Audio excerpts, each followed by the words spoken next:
কবিতা অচেনা অতিথি। গতকালের মেসেজে লিখেছো আমি দেখা করতে চাই আপনার সাথে। কবে আসবো জানতে পারি? কবে আসবে?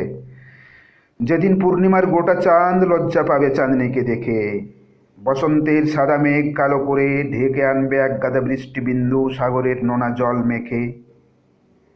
প্রজাপতি ছোট্ট ঠোঁট দিয়ে আদরে ভরিয়ে দেবে পাপড়ি ছুঁয়ে ছুঁয়ে শিশিরের টুকরো বিন্দুটুকু।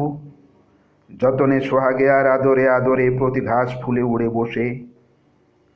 গঙ্গা ফড়িঙ্গের ইড়িং বিড়িং নাচ দেখে লজ্জায় রাঙা হয়ে গা ঢাকাবে রামধনু রং। পশ্চিমের কোলে শুয়ে ঢুলু ঢুলু চোখে একটু পাপড়ি খুলে আর চোখে চেয়ে, যেদিন পূবের সূর্য মেঠো পথে নীরবে দেখবে চেয়ে ভুল করে কভু সাঁঝের প্রদীপ হাতে তুলসীর তলে। সিঁদুরের লাল টিপে কুমকুম মেখে পিঠের উপর শুয়ে ঘন কালো চুল সেই রমণীকে। কাল যে কুমারী ছিল, আজ কেন মন তার ঘন কুয়াশায় ভেজা?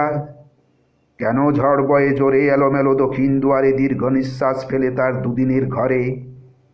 বছর যেতে না যেতেই আজ প্রেম কেন চৌকাটে হুচট খেয়ে দেয় গোড়াগড়ি মাদুর বিছিয়ে এক পাশে?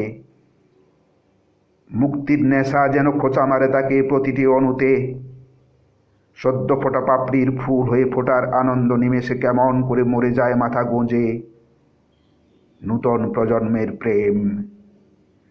শাঁখের সঙ্গীত শুনে প্রদীপের শিখা নাচে গাঁয়ের কুমারী মেয়ে। জোড় হাতে করে নমস্কার অজানা জনের লাগি। সেই রমণীয় ক্ষণে তুমি এসো হে অচেনা অতিথি। সাজি ভরে ফুল রাখিব না তুলি তোমা লাগি।